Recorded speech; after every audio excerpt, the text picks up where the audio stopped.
Oh, Lord. How's it going, everyone? And that blustery day, but it's blustery and warm, which is definitely no harm. So I'm down here in the tunnel. I have a few jobs to do down today. Number one, I have to collect a load of leaves and pack them up for just for my mulching. And number two, then I'm going to, well, the first job I'm doing is down here. I'm feeding, weeding, and just sorting out a wormery. So I'm just going to flip around the camera and let you see what I'm doing. So I have some broccoli, peas coming up, and carrots. I'm just going to flip around the camera. So with the peas, you can see I have a lot of peas coming on.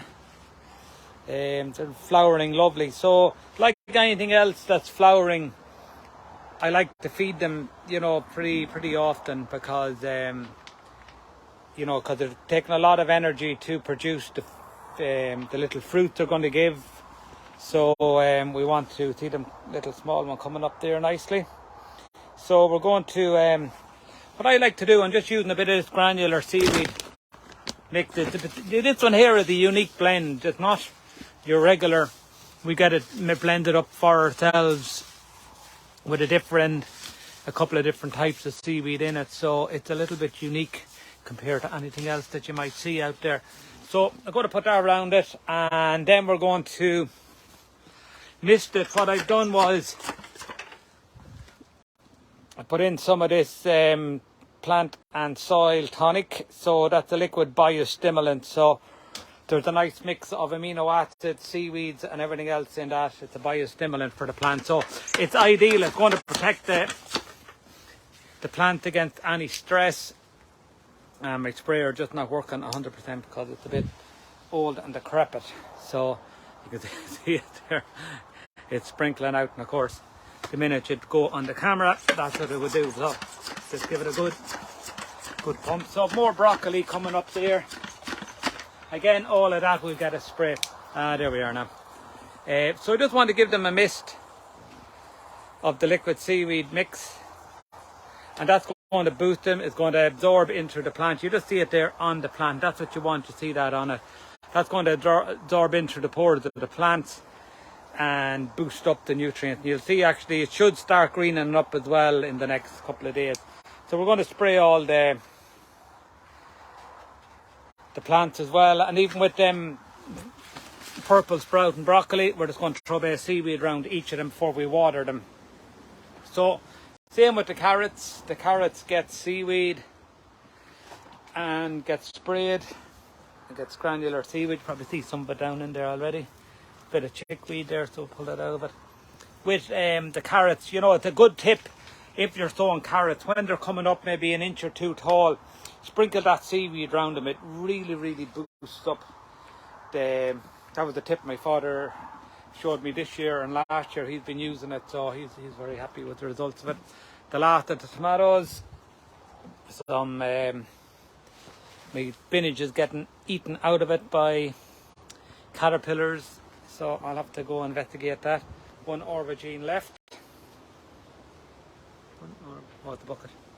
So we have some, they're just beetroot seeds on top of the worm tower, which they're all hanging up there. You can see all the beetroot seeds. So if anyone wants beetroot seeds, give me a shout, I can give you some.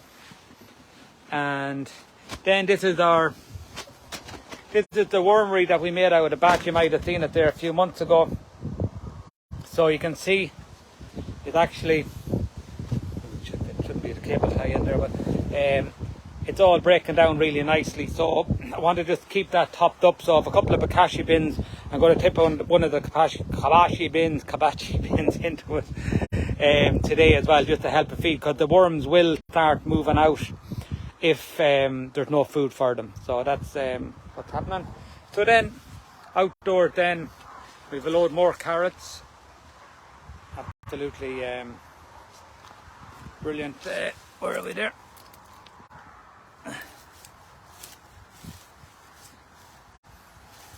So you can see them in there. Oh, looking nicely. What's that one look like?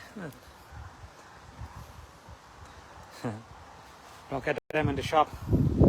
And then more beetroot and purple cabbage. I just love the purple cabbage. more broccoli. Again, look at that, all can be eaten, you know, even with the flower on it. Some Nigellas there coming on, still flowering. And where would you be without a bit of kale? Oh, look at these. Oh no, it's bird poo. I thought it was a caterpillar. So then our new addition to the family is our solar panels. So better plants here, we're gone completely green, and we put them in the field because we want to expand. There's actually a nice bit of sun on them today. It's amazing even today how much electricity they're producing into the batteries, and I actually see the green. The field is lovely and green as well. That was sprayed with liquid seaweed there not so long ago, so it's all looking good. So yeah, we still have a lot of bulbs planted here. Trying to keep the place tidy is always the job.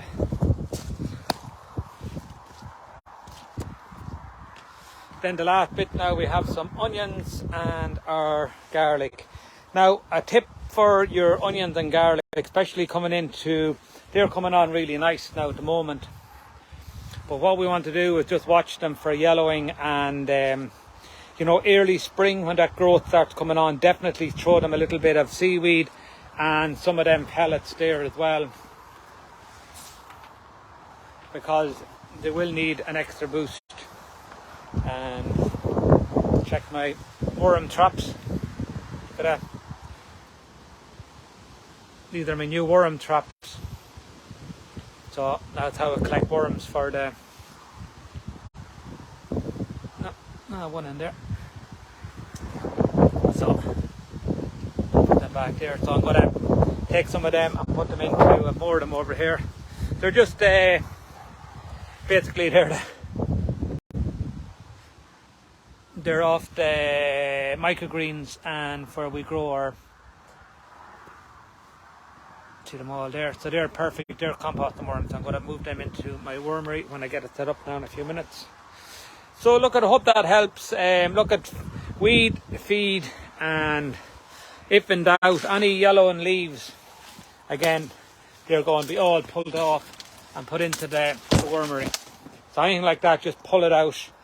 There's no use to the plant, so just get all out. So alright, thanks very much. Talk to you soon.